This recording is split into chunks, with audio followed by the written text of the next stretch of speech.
Bonjour et bienvenue dans Style Comics, la chaîne qui s'intéresse à l'art graphique des comic books. Je suis Olivier et j'ai encore le plaisir de recevoir Spider-Guile. Salut Olivier, bonjour tout le monde. Alors donc on continue notre Marathor épisode 2, cette fois-ci avec Walter Simonson, sur un run qui a beaucoup de fans, quelques détracteurs, on va en parler aussi, notamment au niveau du dessin, donc ce qui tombe bien. Guile, c'est un run que tu as lu toi ? Oh oui, il y a quelques années maintenant, mais j'en garde un bon souvenir. Ok, bah moi c'est un run que j'ai découvert en fait, dont j'avais souvent entendu parler, mais j'ai découvert à l'occasion de cette préparation d'épisode. J'ai lu à peu près deux tomes du TPB, mais toi tu as tout lu à peu près. Hein. Oui, la période de Simonson, ouais, j'ai quasiment tout lu. Ok, et t'en gardes un bon souvenir ? Oui, pour pas mal de raisons qu'on va aborder sûrement au cours de la vidéo, mais ouais, pour moi c'est un des parties essentielles du comic store sur toute sa longévité en fait. Alors moi justement, on va aussi revenir dans les détails, mais j'ai mis beaucoup de temps avant de m'y mettre parce que j'étais un peu rebuté par le dessin, et d'ailleurs j'ai fait le choix de prendre cette version du TPB qui est une version recolorisée, et donc on va voir que déjà ça m'a aidé un petit peu plus à rentrer dans les pages. D'accord. Mais c'est vrai qu'après la lecture de ce premier TPB, je me suis dit quand même, je comprends maintenant au niveau de l'histoire. Hein, maintenant, pour le dessin, ça va être un peu autre chose, on va en débattre, mais au niveau de l'histoire, je comprends pourquoi ce run a fait beaucoup parler, a été une référence, parce que c'est vrai que dès le premier TPB, on commence à voir un talent d'écriture qui est plutôt important. Donc je te propose qu'on attaque directement par les 3 premiers épisodes, D'accord. avec une apparition d'un personnage qui va devenir assez mythique, hein, puisqu'il s'agit de Beta Ray Bill. Ok. Donc même si cette première image spoil un peu ce qui va se passer après au niveau de Beta Ray Bill. Un petit peu. Mais c'est vrai que voilà, moi je connaissais que il y a très longtemps, j'avais vu cette couverture-là, je sais plus, ça devait être sur une version intégrale Thor ou quelque chose comme ça. Et ça m'avait interpellé parce qu'en fait je pensais que c'était Thor qui avait été transformé en fait, en espèce de cheval. D'accord. Voilà. Mais moi je pensais pas du tout à un cheval à cette époque-là, puis c'est en lisant les comics et les commentaires justement sur le personnage en VO qu'il parlait justement d'une tête de cheval. Je me disais bon, c'est bizarre. J'ai jamais vu comme ça en fait, mais bon, pourquoi pas. C'est un design assez atypique. Oui, quand pour même. un alien, ouais, pas, c'est particulier. Ouais. Ouais. Alors en fait, je me suis toujours demandé s'il avait un lien avec les aliens dans une autre série que tu adores, Power Pack. Je sais pas si tu te souviens, Ouais. ça s'appelait comment ? Puissance 4 ? Oui, c'est ça, Puissance 4, oui. Ouais, qui s'appelait Power Pack, avec les 4 gamins qui héritent de différents pouvoirs et tout. Et je sais pas si tu te souviens, l'alien qui les capture au début, qui leur donne des pouvoirs, c'était pareil, qui avait une tête de cheval aussi. J'ai pas trop lu en fait Power Pack justement parce que c'était génial. C'était une bande dessinée avec des enfants et ça m'intéressait pas trop ça. En fait. Donc je crois que j'ai lu les 3-4 premiers. Mais ça se trouve j'ai raté quelque chose. Non, moi t'arrêtes, c'est un chef-d'œuvre. Ça va revenir un jour, je suis sûr que Donny Cates va relancer ça. Donc voilà, donc c'est vrai qu'effectivement ce look était un peu étrange, mais par contre ce que j'avais bien aimé dans cette couverture et qui m'avait interpellé, c'était à la fois le design du costume. Oui. Ça on va voir, effectivement c'est un des atouts de Walter Simonson. Et puis la pose quoi, la pose qui était super dynamique quoi. Ouais, la pose elle est iconique, c'est vraiment le premier visuel justement qui permet de présenter le personnage à l'époque, et finalement après c'est resté quoi. Ouais, complètement. Et c'est vrai qu'en plus c'est assez intriguant parce que finalement on le voit avec la plupart des atours de Thor, et donc du coup ça pose la question de ce qu'est ce personnage-là. On attaque directement sur cet épisode avec 3 pages d'introduction qui sont assez impressionnantes, assez épiques, puisqu'on a une espèce de silhouette gigantesque vraiment qui est carrément entre les planètes et qui est en train de taper sur une enclume. Et cette scène, elle m'a vraiment impressionné dès le départ, déjà parce qu'elle est épique, elle a vraiment une pose d'entrée de jeu, une dimension cosmique assez importante par rapport au personnage, mais aussi parce que en fait, elle a quelque chose de totalement surréaliste. Il y a aussi beaucoup de mouvements. Ce qui est intéressant là sur ces 2 pages, c'est quand tu regardes la toute première sur la page de gauche, tu suis le mouvement du marteau qui va frapper sur l'enclume, et tu retrouves le résultat sur la page d'à côté, tout en suivant le mouvement de l'enclume. Il s'est amplifié par la recolorisation de ces pages, parce qu'à l'époque ça donnait pas ce niveau de puissance et d'éclairage, et c'est encore plus fort avec cette nouvelle colorisation. Oui, effectivement, j'ai oublié de le dire, c'est vrai que Walter Simonson fait le dessin, le scénario, le dessin et l'ancrage là-dessus, et la recolorisation elle a été faite par Steve Oliff. Et Steve Oliff, moi, la première fois que j'ai noté son nom, c'était sur les éditions Glénat d'Akira, qui étaient sorties, les éditions en couleur, puisque c'était lui qui avait fait la colorisation des versions américaines, en fait, parce qu'en France, la première édition d'Akira qu'on a eue, c'était la version américaine, dans le sens de lecture, avec la couleur, etc. Et je crois que ça a été un des pionniers de la colorisation par ordinateur. Et c'est vrai qu'on le voit d'ailleurs dans les tomes d'Akira, entre le premier tome et le dernier, il y a vraiment un peu toute l'arrivée de la colorisation aux États-Unis qu'on a connue après dans les comics, avec les effets de dégradés, etc. Ouais. Et c'est vrai que là, pour le coup, je trouve qu'effectivement, il rend assez justice au dessin. Et ça montre aussi que, même si des fois on peut se dire tel dessin c'est un peu daté, il faut pas le recoloriser, il y a pas mal eu ce débat notamment sur la recolorisation des épisodes de Swamp Thing. Oui. Je sais pas si tu avais vu ça. Non, pas du tout, j'ai pas suivi.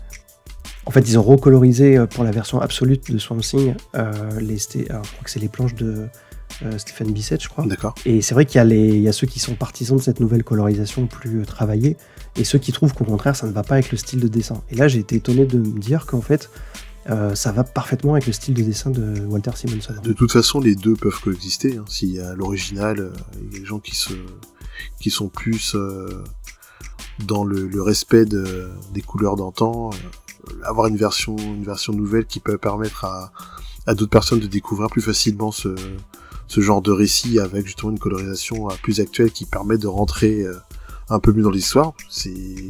Tout est bon à prendre en fait, il n'y a pas de souci, il faut laisser la place à toutes les expériences possibles dans le comics, quoi.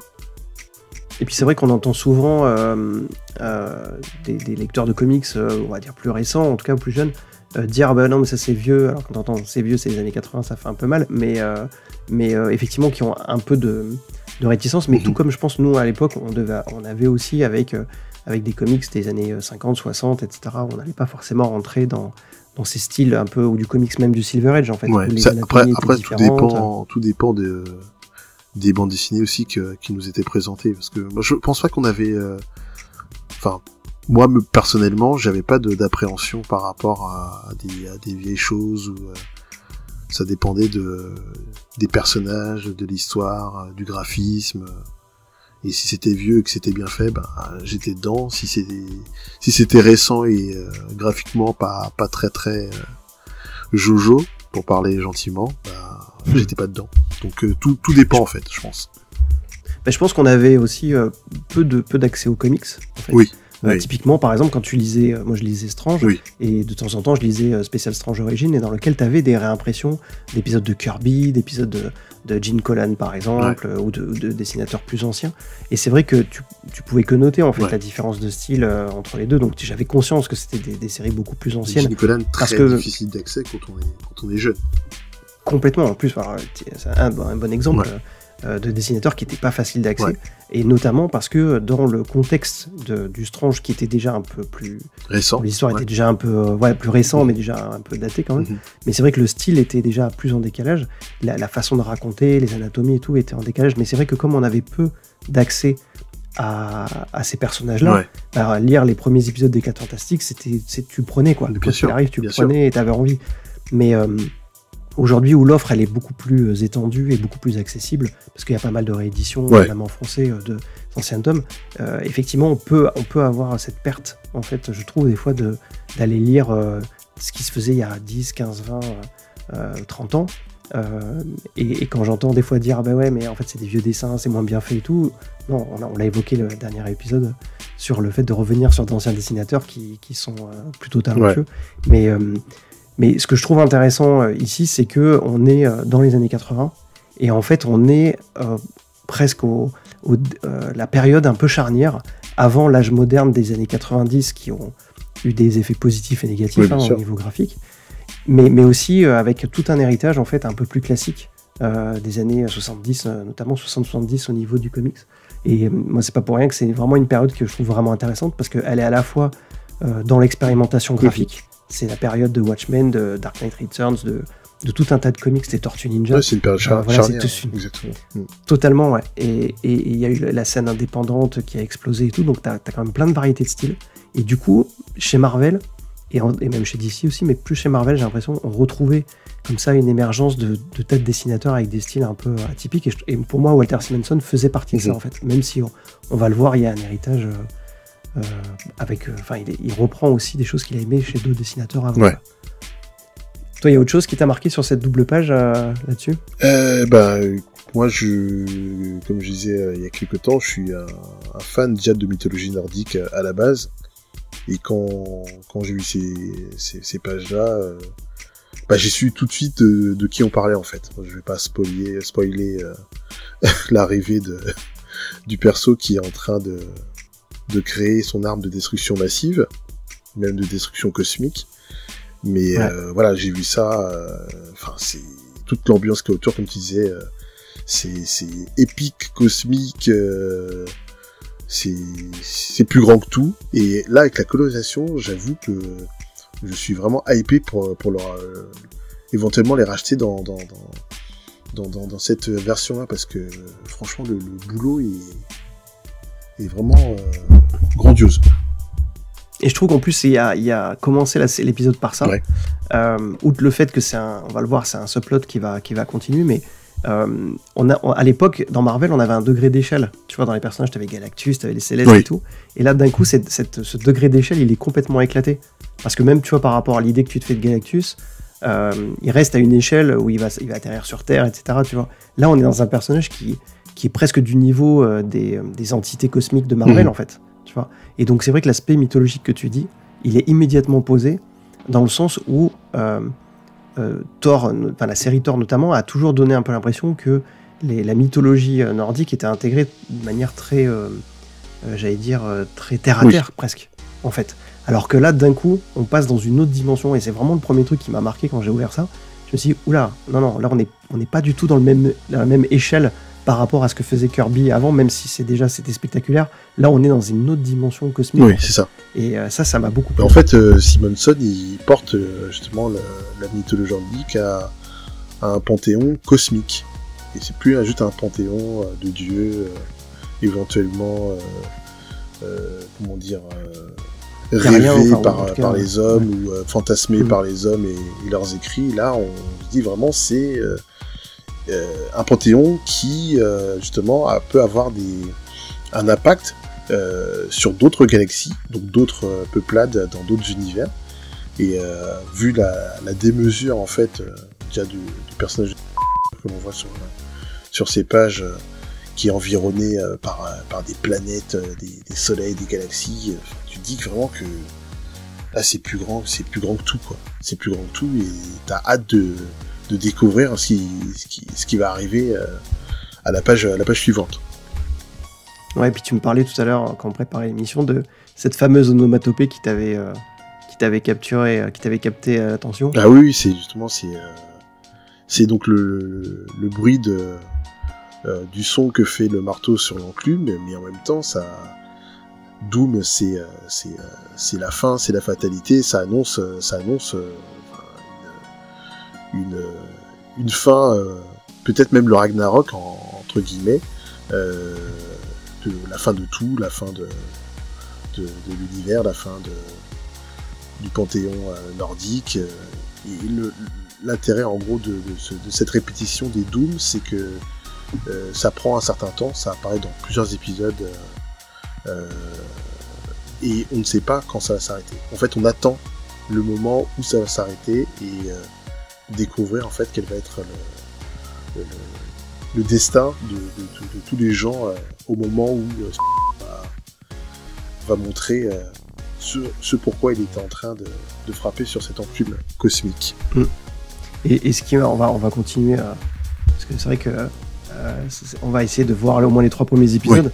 Ce qui est marrant, c'est la transition aussi avec les pages suivantes, c'est que là on arrive dans quelque chose de plus terre à terre, super terre à terre, quoi, complètement et tout. Et c'est ça aussi qui est une idée brillante, c'est de commencer à poser un enjeu mythologique, vraiment cosmique, très très haut. Et d'un coup, t'es dans un parc, quoi. Et t'as Donald Blake qui, en plus, je trouve, est vraiment introduit de manière assez étrange parce que la façon dont il est positionné dans la case. Si t'as pas 400 bulles autour qui t'indiquent que c'est lui qui est en train de penser, tu le situes pas. Ouais. C'est pas lui effectivement que tu vois tout de suite, même si je pense qu'au niveau de la colorisation ils ont bien travaillé. Moi j'étais plus attiré par l'espèce de personne, je crois que c'est une femme qui fait du skateboard derrière et je ne sais pas comment elle arrive à tenir sur son skate. C'est étrange. Soit elle va, alors ça c'est marrant. Elle a pris des cours avec Michael Jackson dans Smooth. Ah ben je sais pas, mais ouais, exact. Ah bah c'est soit ça, soit elle est à 300 km/h, quoi. Tu vois, vraiment, je vois pas comment elle fait. Mais le gars qui est derrière, c'est encore mieux. Alors lui, il fait carrément du skate sur un pied. Il tient son genou et tout. Enfin, je pense que c'est des gars qui ont pris et de l'ecstasy et un skate et qui font un truc parce que c'est juste, voilà. Je sais pas si Walter Simonson avait vu des skaters avant, mais c'était. Je sais pas si tu te rappelles de ce qu'on avait dit justement par rapport à Kirby qui. Dans les mouvements de ses personnages tomber sur la bonne pose clé au bon moment. Ouais. Là, je pense que il a dû voir des skateurs faire des phases justement à un pied, une jambe, faire des figures en fait. Sauf qu'il a pas pris le bon moment pour sa case de BD. Donc ça crée des trucs un peu bizarres. On comprend ce qu'il a vu et ce que les personnages sont en train de faire, mais comme c'est pas la bonne intervalle du mouvement des personnages, ça fait des trucs un peu maladroits. Un peu bizarre. Exact. Ouais, en fait, où t'as l'impression qu'il a pris le moment juste avant qu'il se casse la gueule, en fait. C'est la pause clé, mais effectivement, c'est juste avant la chute. Mais ça m'a fait assez marrer. En même temps, ce qui est assez rigolo dans ce truc-là, c'est que au début, la construction, mais on va le voir, hein, c'est un des trucs qui m'a souvent posé question dans ces comics. Ouais. C'est la construction, en fait. J'ai l'impression que c'est un peu le roi du décadrage, quoi. Ouais. Tu vois, c'est un peu je suis méchant un peu en disant ça, mais ça me faisait penser à Tony Scott dans les mauvaises périodes où tu avais l'impression qu'il décadrait beaucoup ses axes et que toi, tu avais envie de lui dire non, mais attends, redresse juste un tout petit peu de décalé à gauche et je vais mieux voir la scène. En fait. Là, il y a plusieurs fois où je me suis fait cette réflexion, je me suis dit, mais pourquoi tu as cadré comme ça ? Pourquoi tu me montres pas bien la scène, en fait ?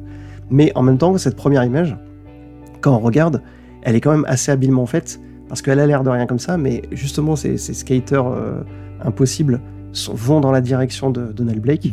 Et en plus, le personnage qui est au premier plan et qui est vachement mis en avant par rapport à Donald Blake, ben lui, il regarde vers sa droite et donc en direction de Donald Blake. Donc, tu as quand même un petit peu d'effort de construction qui fait que ton regard, il va être quand même attiré par lui, quoi. Et en fait, moi, je te dirais même plus qu'il y a encore une compo en triangle avec donc le personnage en premier plan qui regarde vers Donald Blake.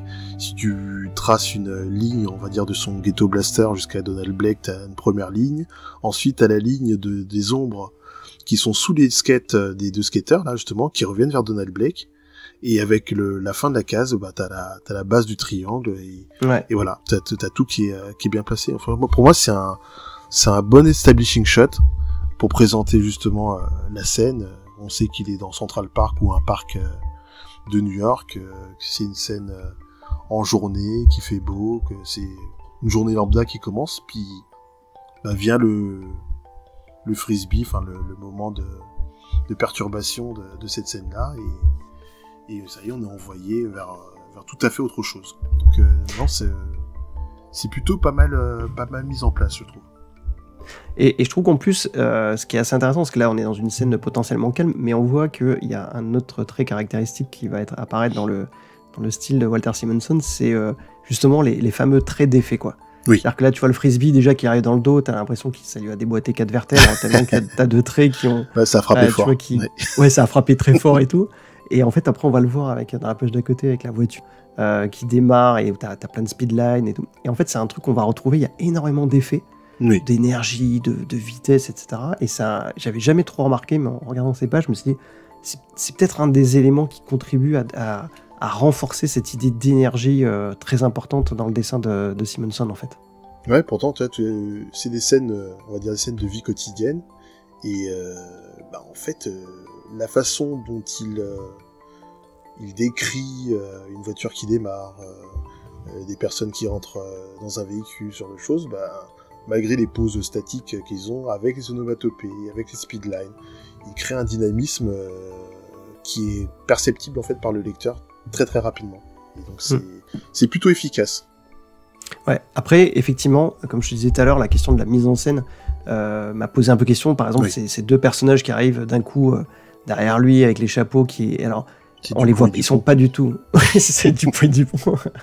C'est Dupont et Dupont du Shield. C'est Dupont et Dupont du Shield. Voilà. Les gars qui sont envoyés que pour ça, tu vois, ils y vont à deux pour choper un mec avec une canne parce que bon, après, voilà, on sait qu'ils savent peut-être qui il est. Ouais. Mais tu vois, ils sont pas du tout amorcés dans la page d'avant. Non. Ils arrivent comme ça d'un coup. Et tu vois, même chose.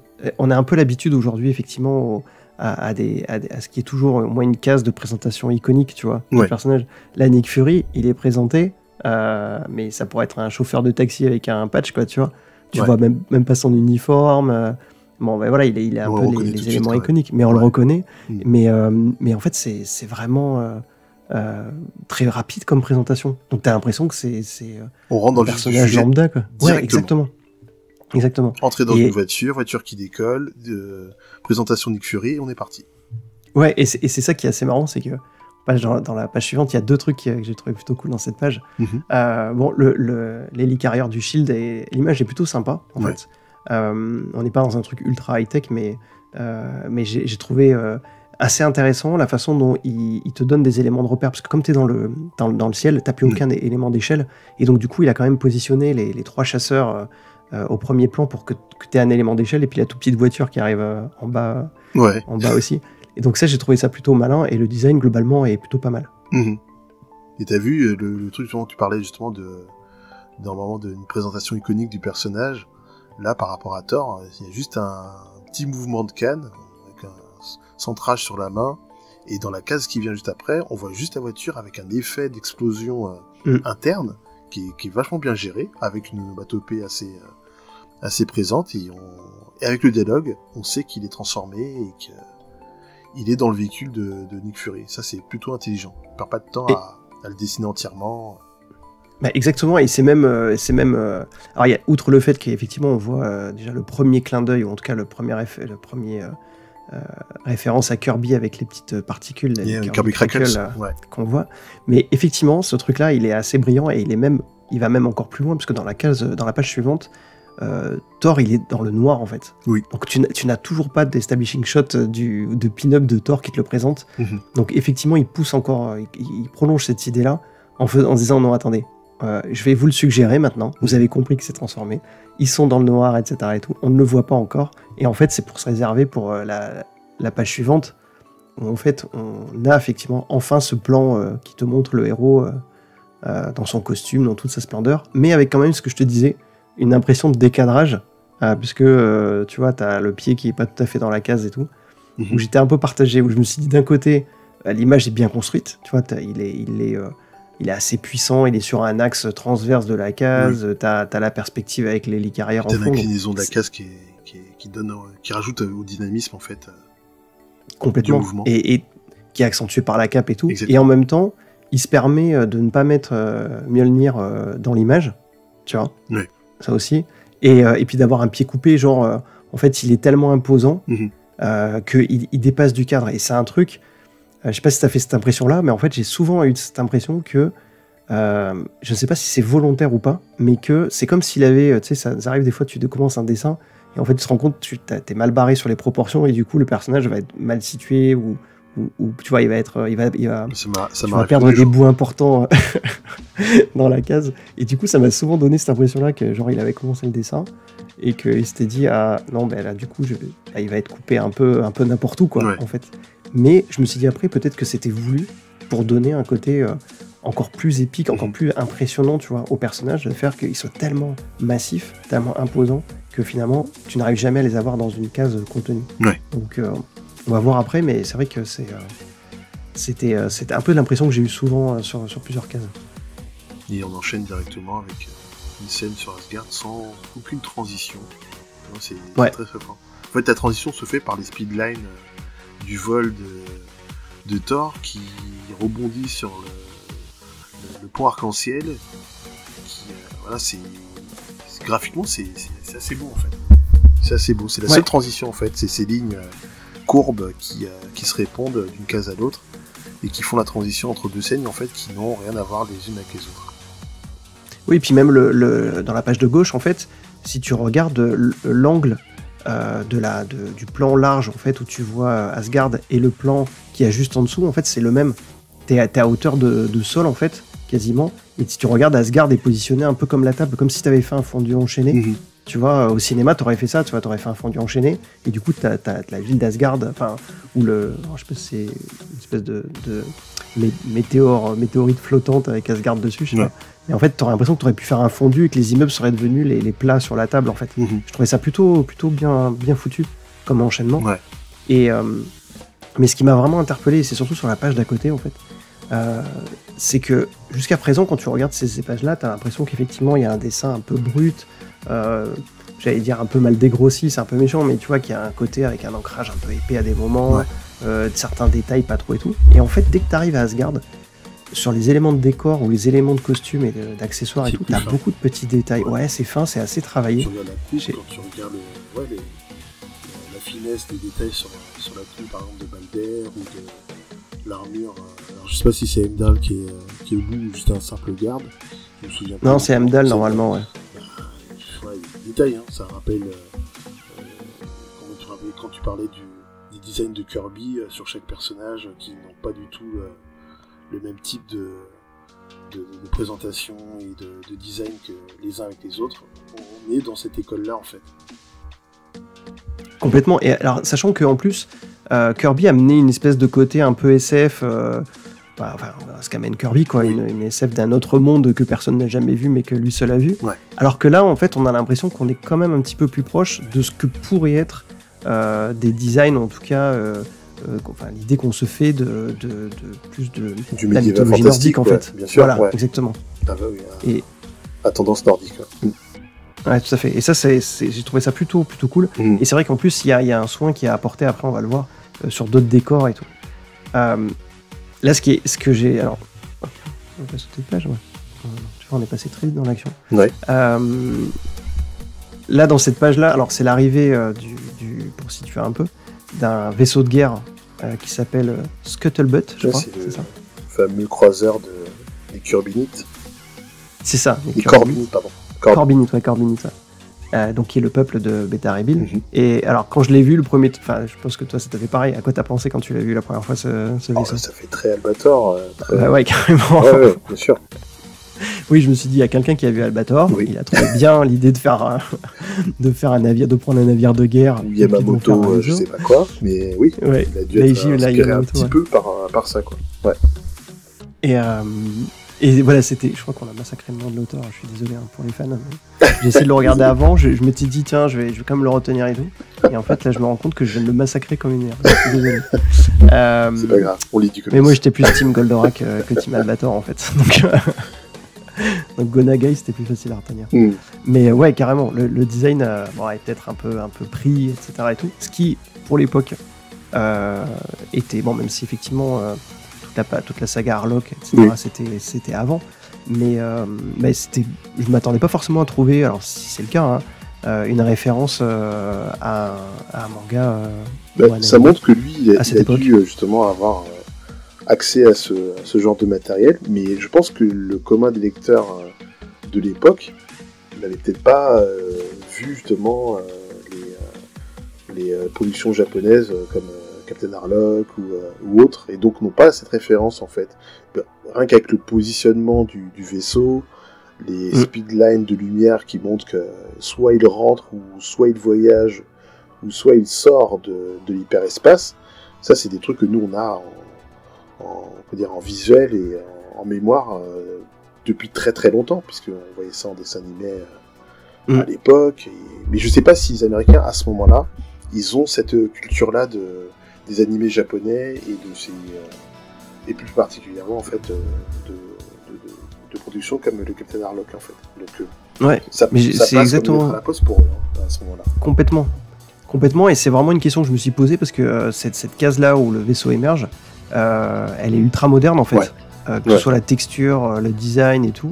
elle est presque anachronique par rapport au dessin au-dessus qui fait pour le coup plus années 80, notamment avec le design du costume de Thor, mais voilà, et là du coup il y a une espèce de modernité dans l'angle, comme tu dis, dans les effets et tout, donc ça m'a assez plu, et aussi c'est parce que ça renforce aussi ce qu'on va voir dans le reste, c'est que il y a une oscillation entre la SF et le médiéval fantasy qui est assez naturelle en fait, encore une fois, et on en parlait la dernière fois, hein, mais qui fait partie un peu de l'ADN de Thor, hein, comme tu disais que tu aimais, parce que justement on pouvait avoir des aventures de tout type. Exactement. Et là pour le coup je trouve que Simonson il jongle avec ça parfaitement, quoi. Et là c'est un autre bon exemple, justement, petite démonstration de ce que je viens de dire par l'image, puisque dans la page de gauche on a un truc de SF, un environnement de SF qui est assez crédible, et puis en plus qui est, je trouve, dans un design un peu comme je les aime, c'est-à-dire qui est à la fois suffisamment inventif pour donner l'impression d'être pour montrer que c'est de la technologie extraterrestre, et en même temps qui a ce côté qu'on retrouvait et qui avait fait la force du film Alien, le premier, qui était une technologie où tu as l'impression qui a été assemblée, en fait, qui est vraiment une technologie pas lisse et propre, en fait, mais qui est vraiment une technologie que des gens ont assemblée, fabriquée, utilisée pour que le vaisseau vive. Donc ça, je trouvais que c'était plutôt pas mal. Et puis de l'autre, sur la page de droite, avec le petit subplot avec Loki, là pour le coup on est vraiment dans de la fantasy pure, avec ce que je disais tout à l'heure, ce travail sur les décors, les petites bordures de fenêtres travaillées, ciselées, etc. Ça, j'ai trouvé ça vraiment cool, en fait. Non, pour moi c'est beau. C'est vrai que graphiquement c'est un peu brut, parce que c'est pas un graphisme académique comme John Buscema consort, mais non, c'est tout en puissance, en fait, avec des ombres très bien gérées, les espaces noirs sont hyper bien équilibrés dans l'ensemble de la page, ou dans l'ensemble des pages en général, et non, ça fonctionne super bien. Et là on va le voir, on va revenir effectivement entre les deux scènes, et d'ailleurs je trouve que ce petit subplot est vraiment bien positionné. Là, on voit effectivement encore une fois deux ambiances, avec à gauche la fantasy cette fois-ci, à droite retour au combat de Thor, et arrivée de Beta Ray Bill. Sur la petite partie à gauche, avec la petite chasse à cheval, je sais pas ce que tu as pensé, moi j'ai été aussi étonné, je me suis dit, en fait c'est assez bizarre, c'est qu'on a l'impression qu'il y a certaines choses qui sont parfaitement bien réussies, et d'autres qui le sont un peu moins. Sur cette page par exemple, le visage de la femme en haut à droite, j'étais un peu partagé. Je me suis dit, c'est pas foufou, quoi. Ça ressemble plus à effectivement un dessin que tu fais à tes débuts, tu vois. Et à côté de ça, les chevaux sont top, quoi. Enfin, tu vois, ils sont bien réussis. Et puis dans les autres images, elle est mieux faite. Donc il y a un peu cette oscillation là. Je trouve souvent chez Walter Simonson, t'as pas l'impression qu'il va te livrer la même qualité, et notamment au niveau des visages, tout au long de l'épisode. T'as des moments où t'as l'impression que c'est plus précipité que d'autres. Sur la case, justement, on la voit de face en gros plan. Le travail sur le visage est pas... il vaut ce qu'il vaut. Et quand tu regardes la qualité de la définition de la main qui est devant, tu te dis mais c'est pas le même style du tout, en fait. Il y a une différence de définition et de soin du détail qui est bizarrement différent de ce qu'on voit juste derrière en arrière-plan, quoi. Mais bon, c'est comme ça qu'il travaille. Il travaille en sculptant, et si c'est grossier, c'est pas grave. Si c'est fin, tant mieux. Et il y va, quoi. Il abat son travail au fur et à mesure des cases et des pages, et voilà, on le suit. Et ce qui est marrant, c'est que c'est vrai que, et on va le voir après, hein, je vais avancer aussi un petit peu, mais juste, attends, un petit mot peut-être sur le design du costume de Beta Ray Bill. Ouais, c'est censé être donc un scaphandre de voyage interstellaire, de combat, et on a un petit peu tout. On a des ambiances justement de respirateurs de pilotes d'avion, on a du câblage, on a aussi de la fusion peut-être techno-organique qui rentre dans la peau du personnage. Enfin, il y a tellement de choses différentes dedans que c'est un peu compliqué à réellement définir, mais visuellement c'est beau. On retombe encore sur des capacités de design de personnages un peu à la Kirby, mais différents, mais voilà, toujours avec une originalité dans la conception visuelle d'un personnage, quoi. Donc je suis tout à fait d'accord. En fait, t'as l'impression que quand j'ai vu ce design pour la première fois, je me suis dit, il a envie de se faire chier, quoi. Parce qu'en fait, t'as quand même beaucoup de choses compliquées à dessiner, notamment au niveau des jambes, en fait. Les éléments, la façon dont il imbrique les éléments, etc. Tu te dis, faire ça sur plusieurs pages, tu t'es pas simplifié la vie. Tu te demandes comment les genoux plient, comment ça fonctionne, quoi. Quelle est la souplesse de la tenue. C'est ça, comment les tuyaux vont suivre et tout, c'est se compliquer la vie. Et en même temps, c'est vrai qu'il y a deux choses qui sont assez marquantes, c'est que déjà d'une part, le personnage paraît massif, et puis comme disait Schwarzenegger dans Predator, t'as pas une gueule de porte-bonheur, tu vois. Et ça, j'ai trouvé ça vraiment cool. Ouais, il fallait que je la place. Je m'étais dit, il faut vraiment que je la place. Moi, je veux mettre de la culture dans ces vidéos. Et là, voilà, c'est le premier auteur connu et classique que je cite, Arnold Schwarzenegger. Allez lire tous ces livres. C'est peut-être même vraiment la meilleure réplique de tout le film. Donc, je pense. Il faut la garder. Mais c'est vrai qu'en fait, ce qui est vraiment intéressant là-dedans, c'est le fait que d'entrée de jeu, le fait qu'il ait ce faciès dont on a parlé, qui a l'air agressif, machin, presque plus qui fait un cheval, mais qui fait de face, qui fait un peu de tête de mort aussi.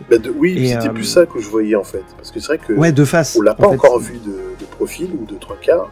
Et quand on le voit arriver là, on dit, mais tiens, il n'a pas de nez, il a la tête écrasée, des petites dents, des yeux qui font peur, une expression aussi un peu agressive.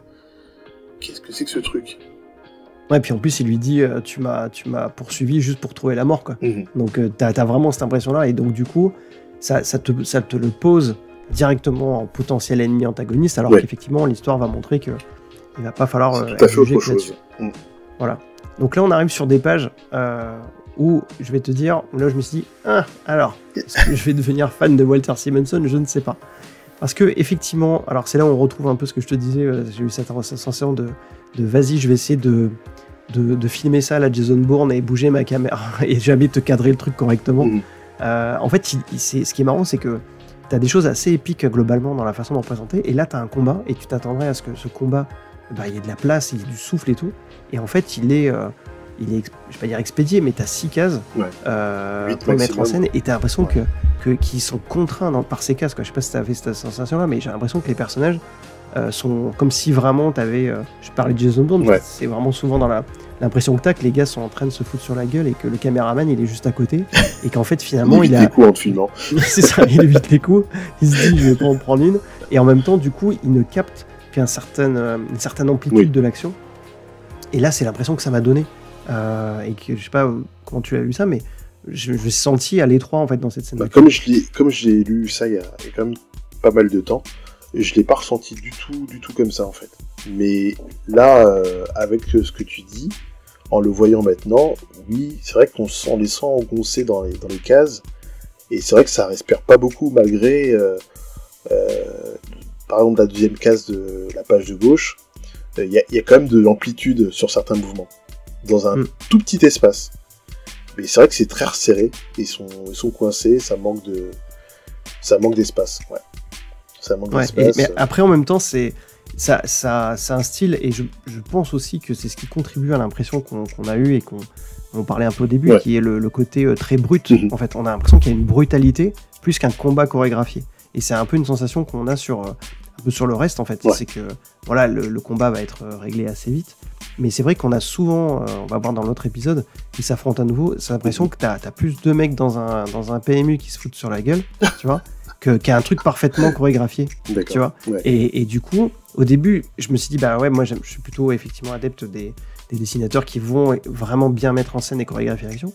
Et en même temps, je me suis dit, mais ça va avec le reste de la série, quoi. Voilà, c'est plus réaliste, et puis il y a quelque chose de...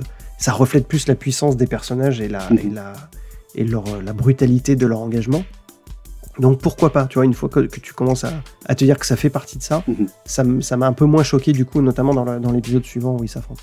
Donc là effectivement on voit Beta Ray Bill avec son faciès un peu plus allongé, un peu plus challengeant, voilà, c'est ça.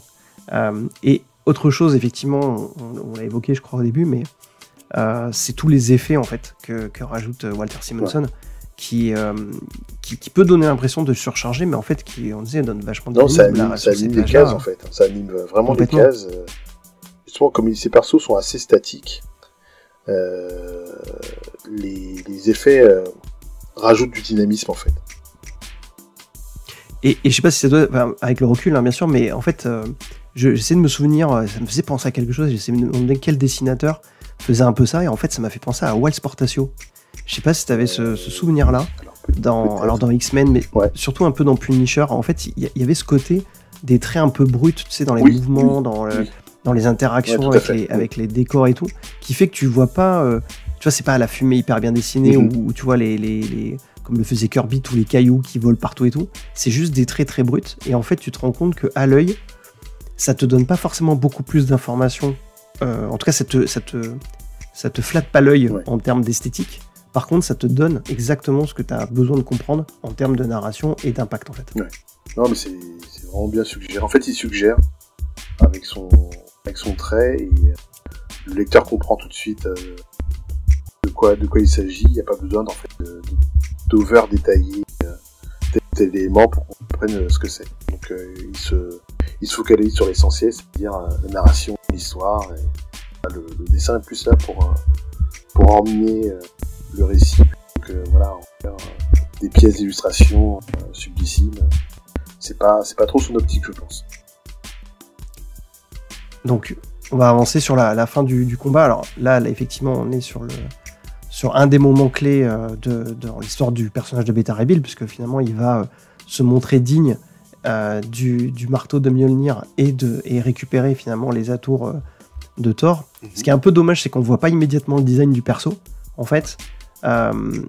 Et à la limite, encore une fois, je me suis dit, tiens, c'est bizarre, pourquoi tu rates l'occasion de faire une super splash et tout là-dessus, avec la pose, etc. Mais en même temps, on est dans quelque chose où le personnage se transforme presque à son insu, en fait. Oui.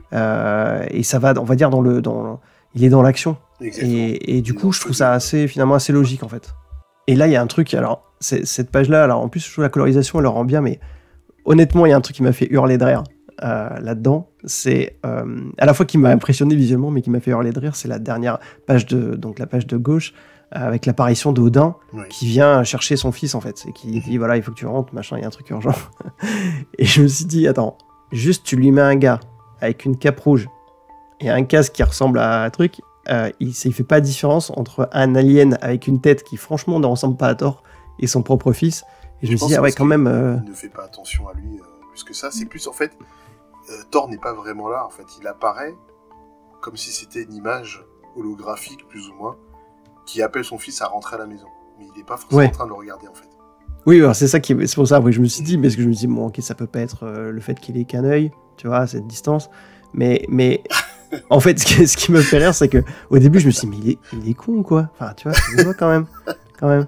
Mais après, je me suis dit ça, et c'est ce que j'aime, en fait, dans cette image, c'est que t'as raison, on ne sait pas si c'est une apparition réelle, mais c'est vraiment une apparition divine, en fait. Oui, c'est une apparition. C'est vraiment l'idée que tu te fais, quoi. Comme si il lui avait laissé un message divin, et c'est sous sa forme que ça apparaît, mais il n'est pas en train de regarder le truc, il n'est pas au téléphone, en fait, le gars. C'est l'équivalent du SMS divin, tu vois. C'est ça, l'énorme apparition. Non, mais ce qui est bien, en plus, dans cette compo, c'est que effectivement, t'as quelque chose de vraiment... très mythologique, c'est-à-dire que tu as le personnage donc de Beta Ray Bill qui est comme au sommet d'une montagne, le dieu qui lui apparaît en immense au-dessus de lui avec en plus le vent, les nuages, en fait tu as quelque chose d'apocalyptique un peu dans cette vision, donc cette case-là elle est magnifique, et en plus je trouve que elle te pose Odin, même chose, tu vois, là pour le coup, d'une manière ultra iconique d'entrée de jeu, dans toute sa puissance divine, parce qu'en fait il n'y a aucun élément d'apparition, il apparaît d'un coup, et il gueule un ordre et il disparaît après, quoi, en fait. Donc je trouvais que cette intro était vraiment forte, en fait. Et après, en plus, il disparaît en enlevant Beta Ray Bill, apparemment. Ouais, tout à fait. Si j'ai bien compris. C'est-à-dire c'est un SMS qui téléporte les gens. On a besoin de toi, c'est ça. Ce qui est quand même pratique. Hein. D'ailleurs, Apple, si vous nous écoutez, voilà. ou Samsung, n'importe, mais bon, en tout cas, vous pouvez mettre ça en place, ce serait pas mal. Donc voilà, et après, effectivement, pour finir sur cet épisode, juste une petite mention. Oui. Je pense que les gens l'auront noté, on l'a dit, hein, les visages, c'est pas le point fort de Walter Simonson. Je pense que ça va pas trop le devenir. Donc c'est vrai que c'est aussi une des raisons pour lesquelles j'avais un peu de mal avec cet auteur, c'est qu'on ne savait jamais sur quoi on allait tomber derrière. C'est pas lui qui dessine les personnages les plus beaux, mais par contre effectivement il y a une vraie puissance, et c'est vrai que cette dernière page, elle est superbe quoi. Vraiment, elle a vraiment quelque chose de encore une fois d'épique, mais sans être épique au sens où on l'entend, c'est-à-dire l'armée avec 10 000 soldats, le château et tout. Là elle est vraiment juste épique, parce que la façon dont il a iconisé les nuages, le vent, la posture et tout, la bulle qui est énorme, en fait, tout est vraiment bien fait pour ça, quoi. Ouais, c'est comme quand tu oublies ton gamin au supermarché et qui crie. et qui crie comme ça. Ouais, et là, effectivement, ça fait épique. On revient sur l'épisode suivant avec le fameux subplot et le fameux Doom qui revient encore écrit. Et alors, je vais te dire, pour revenir là-dessus, c'est que quand je l'ai vu, je me suis dit, bon ok, là il progresse, maintenant il a sorti le marteau, il est en train de taper sur le matériau qu'il est en train de forger. Et en fait, on va pas vous montrer tout l'album, mais tu retrouves ça souvent. C'est-à-dire que tu as l'impression que tu as un tuto fabrication, tu vois, donc tu vas avoir à chaque fois un bout. Et au début, je me disais, ouais, ok, en termes de subplot, ça avance pas vite. Surtout que dans l'histoire principale, on voit qu'il y a des choses qui vont se passer sur plusieurs jours. Et en fait, on revient au subplot et t'as l'impression que c'est l'action d'après pour lui, en fait. Mais c'est une scène qui est hors du temps, en fait. C'est hors du temps, exactement. C'est hors de tout, non, c'est fort. C'est très, très fort. Et c'est ça, c'est qu'en fait, je me suis dit, et c'est exactement ça, je me suis dit, en fait, non, cette scène, elle est conceptuelle, en fait. Elle est comment dire, c'est vraiment le rappel du destin, en fait, du destin qui arrive. Et c'est vraiment quelque chose qui n'est pas à situer temporellement. Elle est vraiment, effectivement, comme tu dis, hors du temps. Et c'est vraiment quelque chose qui est là juste pour te rappeler que quelque chose... c'est Winter is coming, quoi. Tu vois, moi, je l'ai vu comme ça. C'était vraiment quelque chose va arriver. Et je trouve ça génial de te dire qu'en fait, tu commences une saga et t'as cette espèce... Pas forcément... Moi, j'aimais bien... Claremont, par exemple, dans X-Men, qui utilisait des subplots pour t'annoncer des choses et tout. Ouais. Mais là, je trouve que c'est vraiment la pureté même du truc qui est de... Je te crée le sentiment de menace. Oui, je ne sais pas encore ce que c'est, mais il y a une inquiétude. Voilà. Et en plus, tu as vraiment cette sensation d'apocalypse, tu vois, par les couleurs, par le côté sombre et tout, qui est vraiment impressionnant. Et voilà. Et le fait que ça revienne plusieurs fois dans l'album, j'ai trouvé que ça donnait une force incroyable au récit, quoi. Ouais. On va continuer à avancer. Là-dessus, il y a je trouve que le travail sur la couleur est vraiment intéressant là-dessus, parce que sur les parties avec Donald Blake en humain, là, dans ce décor et tout, tu vois, les couleurs, elles sont beaucoup moins vives, etc. Elles sont plus travaillées. Il y a un côté plus terne, plutôt terne ou désaturé un peu, que je trouve plutôt bien adapté. On voit quand même que là-dessus, je sais pas comment c'est dans l'édition originale, mais qu'il y a une réflexion quand même. C'est pas juste rebooster les couleurs et mettre 2-3 effets, quoi. En fait. Non, mais il y a une dramaturgie qui est appliquée à la couleur pour les pages, pour donner le sentiment justement de ce côté triste, down. Dans la page où Donald Blake est avec Nick Fury, et puis dès qu'on se retrouve sur Asgard, franchement c'est le Golden Realm, c'est le royaume doré, il fait beau, c'est divin, et toutes les couleurs sont plus chatoyantes. Et puis il y a même cette petite transition qui est assez sympa. Encore une fois, on spécule, je sais pas si c'est voulu ou pas, ou si c'est un heureux hasard, mais c'est vrai que la petite transition entre les couleurs du pont arc-en-ciel et la cape de Thor et la cape de Beta Ray Bill et la peau de Beta Ray Bill, tu vois, où t'as les teintes rouges et orangées qui se rejoignent. Ouais. Je trouve que visuellement c'est plutôt pas mal. Et là effectivement on commence à voir, on n'a pas eu la grande image de Beta Ray Bill dans son nouveau costume, mais effectivement au fur et à mesure on commence à le découvrir. J'ai bien aimé effectivement cette page de gauche avec l'envoi du marteau en direction d'Odin, encore une fois avec beaucoup d'effets, beaucoup de dynamisme, mais juste en 3 cases t'as vraiment quelque chose de posé, en fait. T'as à la fois la vitesse de l'envoi et la puissance, en fait, de l'envoi, et puis la puissance d'Odin, quoi, qui est en une case tranquille. Il se met vraiment très tranquille, c'est ça. Et aujourd'hui, monsieur. Oui, c'est ça. C'est vraiment, tu sens que voilà, on est dans une autre échelle, et encore une fois, c'est encore ce qu'on disait au début, mais cette notion d'échelle de puissance, je l'ai vraiment ressenti ici, vraiment et d'ailleurs, encore une fois, la page d'à côté, donc t'as Odin qui lui parle en s'énervant et qui du coup est projeté sur une image encore plus grande et tout. Oui. T'as vraiment souvent cette sensation que t'es pas juste avec entre guillemets des Après, humains. tout ça, c'est des choses qu'on a vues avant. C'est c'est Kirby qui a mis en place ce genre de visuel. Donc lui, il est dans la pure tradition d'auteurs comme Kirby. Il rend bien hommage à ce type de rendu, justement, avec l'apparition énormissime d'Odin devant la petitesse pourtant si puissante de Beta Ray Bill, pour montrer justement les échelles de pouvoir. Ils sont pas du tout dans la même catégorie. Et ça se rend juste sur une caisse, quoi. Juste avec un changement d'échelle des personnages. Ouais, complètement. Et c'est vrai que là, après, j'avance un petit peu pour qu'on puisse... parce que je voudrais qu'on arrive à quelques pages clés où, effectivement, on peut encore pointer d'autres choses sur le style de Walter Simonson. Ce qui est aussi intéressant, c'est que on n'a pas l'impression qu'il ait une forme de découpage particulière. Il s'est, comme beaucoup de dessinateurs à l'époque, mais il s'est affranchi un peu de la grille traditionnelle. Donc, on a vraiment des pages qui sont très, très, très diversifiées, avec... Voilà, toujours ce que je disais, pour moi, des fois, l'assentiment que les personnages sont cadrés un petit peu bizarrement, mais ça reste extrêmement lisible. Là, par exemple, sur cette page-là, aussi, où Sif est un peu trompé par Loki, voilà, il se permet, tout reste lisible, les décors, il y a juste ce qu'il faut pour comprendre le décor, la petite transformation de l'illusion de Thor vers Loki est assez bien gérée. Mais je trouve surtout qu'il y a une chose qu'on remarque et qui devenait de plus en plus marqué, mais au début je me suis demandé si Walter Simonson était très inspiré par Barry Windsor Smith, tu sais, parce qu'il y avait des éléments de dessin dans les décors, dans les traits, etc., qui me faisaient penser à Barry Windsor Smith un petit peu. C'est possible, oui. Peut-être, pas, mais c'est possible qu'il faudrait lui poser la question. C'est une influence pour tellement de monde, mais tu vois, il y avait... même les sourires, ça faisait penser un peu à ça, comme ou Michael Golden, tu vois, qui faisait un peu des sourires comme ça, là, un peu comme à Scator. Je pense qu'il est plus proche graphiquement de Michael Golden, même en termes d'approche graphique, que de Barry Windsor Smith, mais il a pu prendre des éléments ici ou là dans ce que propose Barry Windsor Smith graphiquement, et il l'a intégré à son style, quoi. Donc c'est bien possible. Ce qui est marrant, c'est qu'en fait, c'est un peu c'est-à-dire que Michael Golden ou Barry Windsor Smith, c'est quand même aussi l'école du détail, tu vois, de très poussé, de beaucoup de texturisation et tout. Alors qu'en fait, Walter Simonson, on a l'impression qu'effectivement, s'il est parti de ces influences-là, il a fait un travail d'abstract, en fait, qu'on a pu voir, par exemple, Café Mignola à l'extrême. Mais tu sens, voilà, alors, tu vois, par exemple, l'arbre en haut à gauche, dans la page de gauche, est vachement travaillé au niveau de l'écorce, et à côté de ça, tu as d'autres éléments de décor qui sont très stylisés.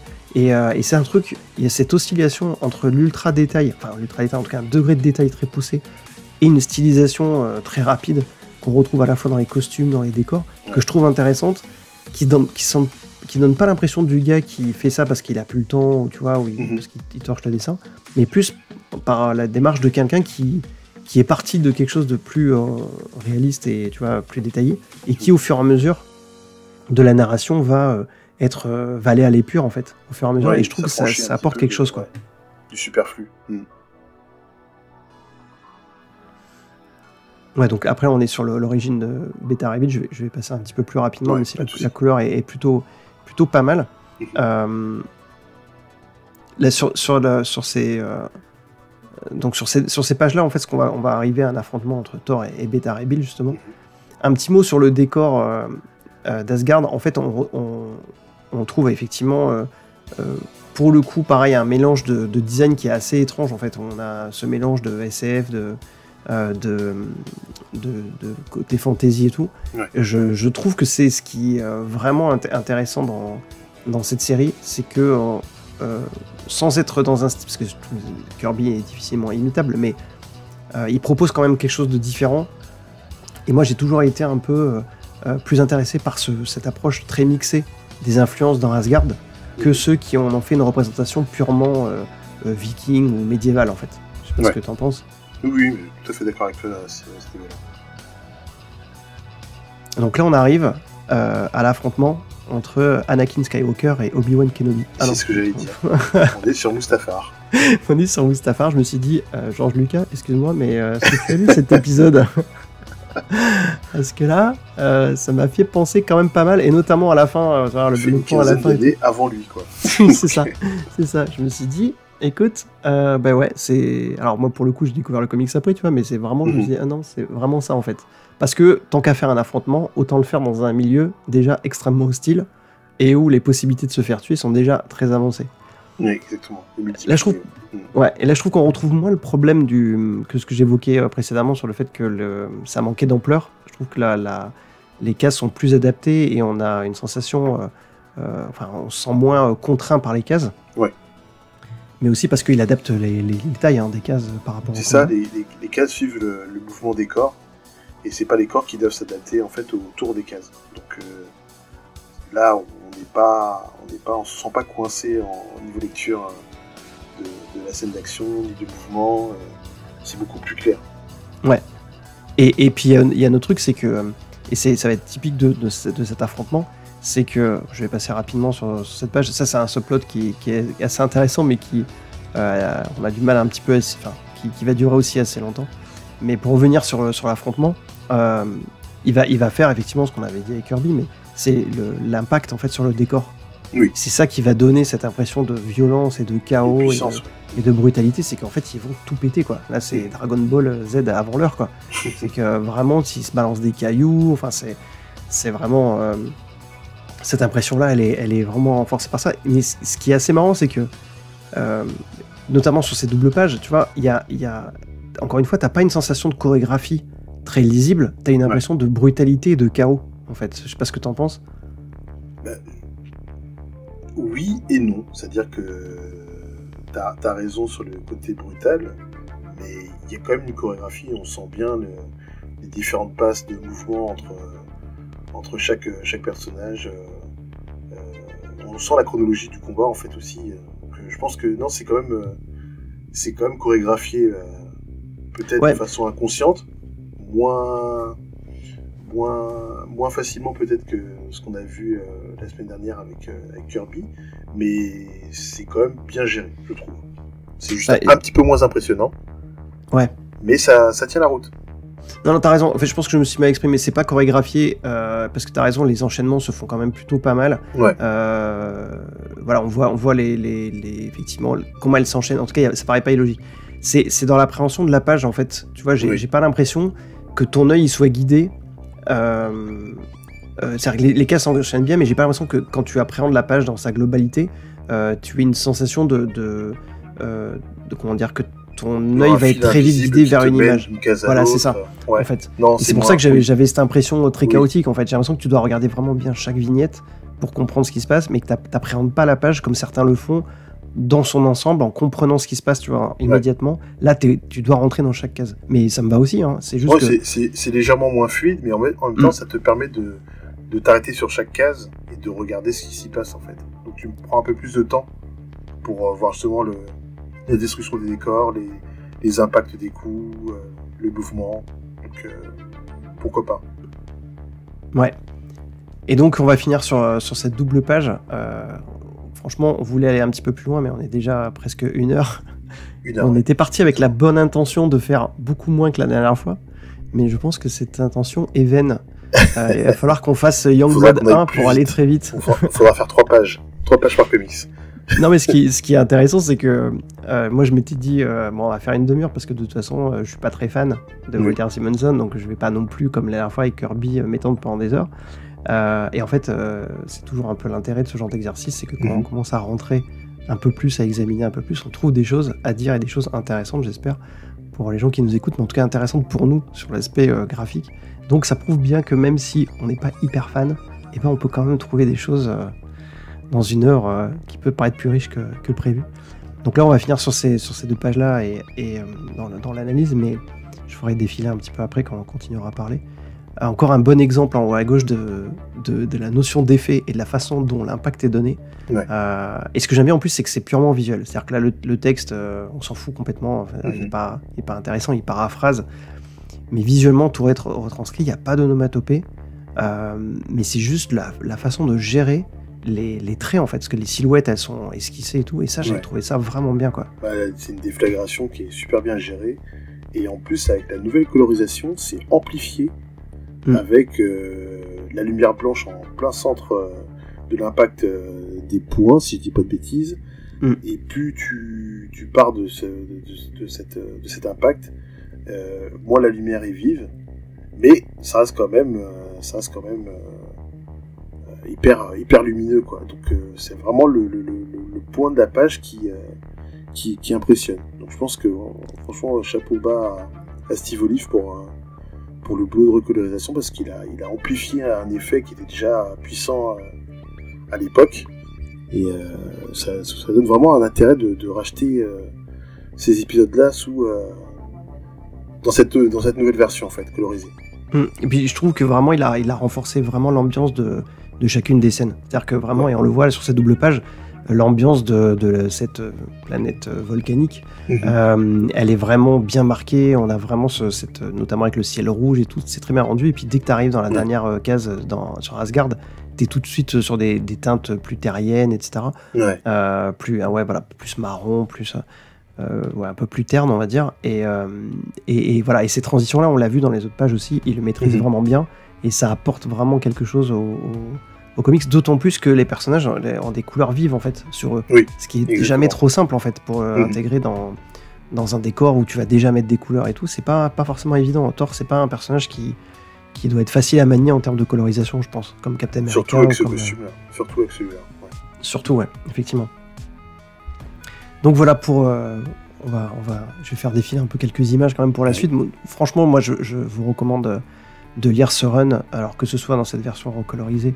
Alors, je ne sais pas si elle est disponible en physique. Moi, je l'ai pris en numérique, parce qu'il y a toi, ce que tu dois avoir, c'est les éditions collectées qui s'appelaient Marvel Visionaries. Voilà, c'est ça, qui était consacré. Et là, c'est une autre édition. Il y a 4 tomes, je crois. Donc, je suis pas sûr que ça aille jusqu'au bout du run de Walter Simonson. Il faut que je vérifie. Mais effectivement, c'est vraiment, je trouve, une bonne porte d'entrée. Je pense que tous les gens qui, effectivement, ont bien aimé les derniers runs de Thor, et s'ils peuvent dépasser les a priori par rapport au dessin, moi, je vous conseille de lire. Je l'ai déjà dit la semaine dernière, mais moi, j'étais pas un grand fan de Thor, et je le suis pas non plus encore aujourd'hui. Mais j'aime bien, justement, des auteurs qui arrivent à me faire rentrer dans un run, dans un univers qui est pas forcément celui qui m'intéressait. Et là, j'ai vraiment eu cette sensation-là dans le premier tome, que j'ai lu assez vite, alors que j'y allais un peu en traînant les pieds, quoi. Donc j'étais agréablement surpris. Et la suite a l'air vraiment cool. La suite a l'air vraiment cool. C'est très très bien pour lui. Je lui dirai si je le vois. Oui, c'est ça. Je dirais vraiment pas mal.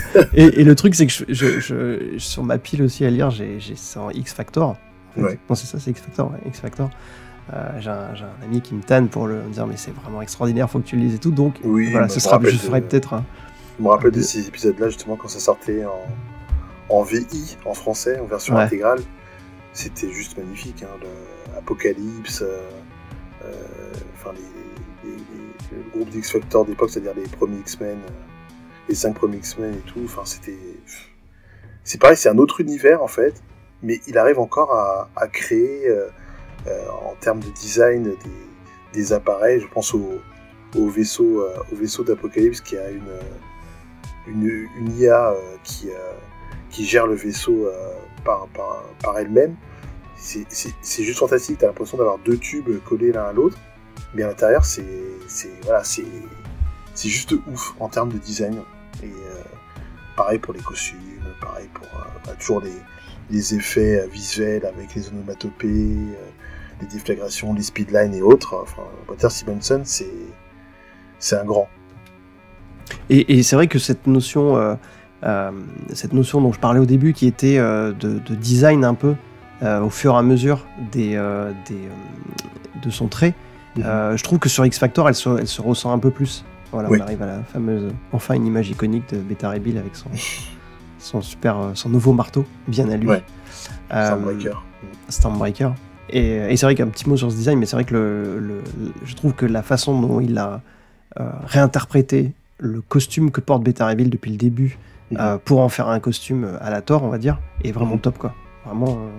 Mais il va faire encore mieux après, parce que toi, tu as lu la suite, et notamment le changement, ce qui va arriver avec le changement de costume de Thor. Est-ce que tu peux nous en dire un peu plus ? Alors, oui, ça dépend à quelle période en fait, mais Moi, dans ce qui va suivre, le run de Simonson, en fait. Dans la suite du run de Simonson, ouais. Moi, le truc que je garderais en tête du run de Simonson, c'est justement le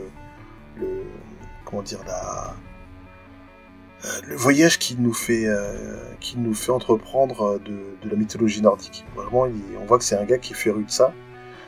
Il arrive à mixer ça avec justement des ambiances SF, rajouter des subplots avec justement Surtur et d'autres choses comme la chasse sauvage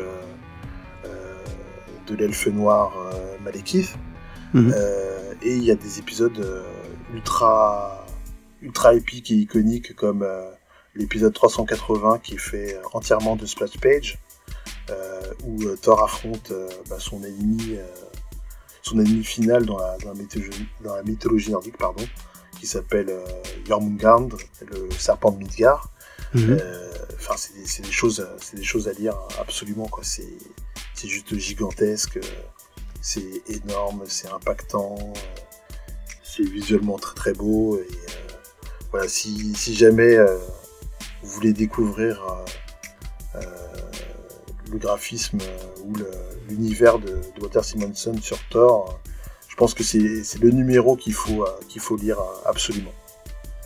Mais je pense que de toute façon, on en parlait un petit peu avant l'émission, mais je pense qu'il serait intéressant de faire un épisode, alors pas du Marathor, mais pour le coup un épisode sur les quelques comics ou les quelques épisodes de comics qu'on a pu lire et qui étaient racontés uniquement par des splash pages. Je pense à un épisode de Warren Ellis sur Stormwatch dessiné par Jim Lee. Et je crois qu'il y a dans Sin City, il y a un épisode aussi que Miller a fait comme ça. Un épisode de Noël, je crois. Et en fait, j'essaierais d'en retrouver 3-4 comme ça, qu'on pourrait effectivement comparer, parce que on voit les choix qui ont été faits. Certains sont très narratifs, où vraiment c'est que des splash pages, on va dire. D'autres, effectivement, comme celui de Simonson, sont plutôt dans la patate et l'énergie, etc. Et je trouve ça vraiment, c'est un exercice tellement contraignant, en fait, tellement difficile pour les artistes, que ce sera peut-être l'occasion, effectivement, de comparer, de voir comment différents dessinateurs avec des styles complètement différents se sortent de cette difficulté. D'accord, mais ça sera avec plaisir. Et ben voilà, écoutez, là tu vois, on finit sur les dernières pages ancrées par Terry Austin, c'est le seul passage. Oui, ça change graphiquement, on voit que les visages sont beaucoup mieux traités, parce que justement, on parlait la semaine dernière de Tom Palmer qui impactait vachement le dessin sur lequel il travaillait. Terry Austin peut-être aussi fait partie de ces encreurs justement qui ont une forte impression sur le graphisme sur lequel il travaille.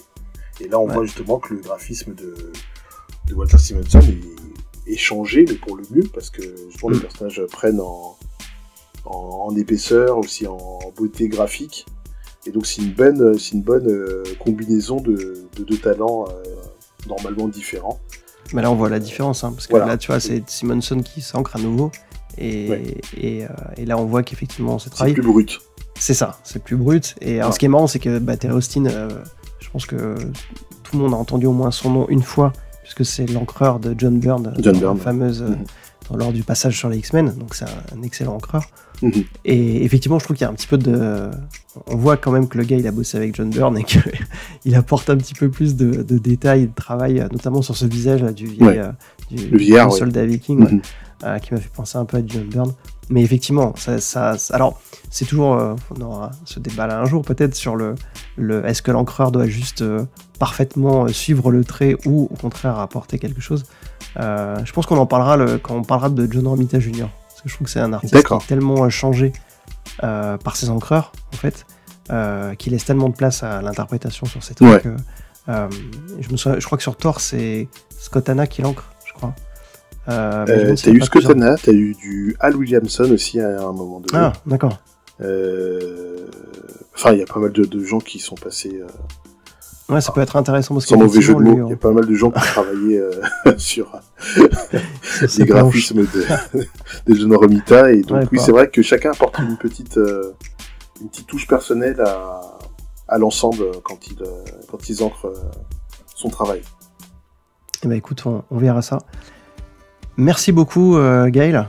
Merci Olivier de m'avoir invité une nouvelle fois pour écoute, c'est un plaisir. Je me rends compte que l'objectif, ce n'est pas de faire une demi-heure. L'objectif, c'est de ne pas rester 2 heures à discuter avec toi, parce que j'aurais bien aimé continuer, parce qu'il y a d'autres trucs dans cet album qui sont vraiment très très cool. Encore une fois, je vous invite vraiment à le lire. Et il y a plein d'autres trucs où je m'étais dit, ça on pourra en parler, mais voilà, on va rester raisonnable. Et la prochaine fois, tu m'as donné envie de les relire. Je pense que je vais peut-être me refaire ça ce soir. Ah bah écoute, ça me fait plaisir, et moi je vais continuer aussi à me collectionner ces tomes, et j'ai envie de savoir ce qui se passe, et notamment justement le destin de Balder qui est plutôt intriguant et plutôt intéressant. Ouais, c'est la déprime Balder. Hein. Ah ouais, mais Balder, moi j'avais un souvenir du personnage complètement différent, là j'arrive, c'est Breaking Bad. Dans cette période-là, il va pas bien du tout. Ah non, ça va pas du tout, Balder, on dirait qu'il est... Ah oui, bah, là il a deux doigts d'avoir un comics de Tom King. Tu vois, vraiment, tu sens le gars au bord de la dépression. Ah, il est au bord de la dépression, carrément. Pas bien du tout. Et donc voilà, donc j'ai hâte de savoir un peu la suite de tout ça.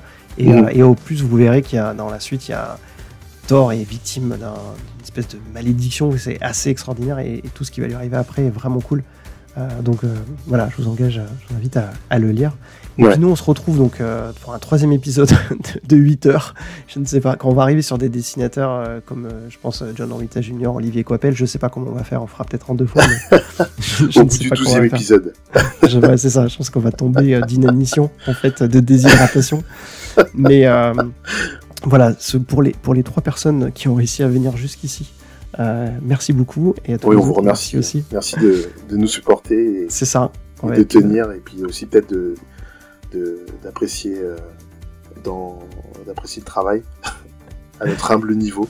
Voilà, et puis n'hésitez pas à nous mettre aussi en commentaire vous aussi ce que vous avez aimé dans ces runs, et ce que vous avez trouvé, ou les influences que vous avez pu capter. Nous, ça nous intéresse vraiment de savoir toutes les autres choses que vous avez pu remarquer dans ces dessins, ou ce que vous appréciez dans le travail de Walter Simonson.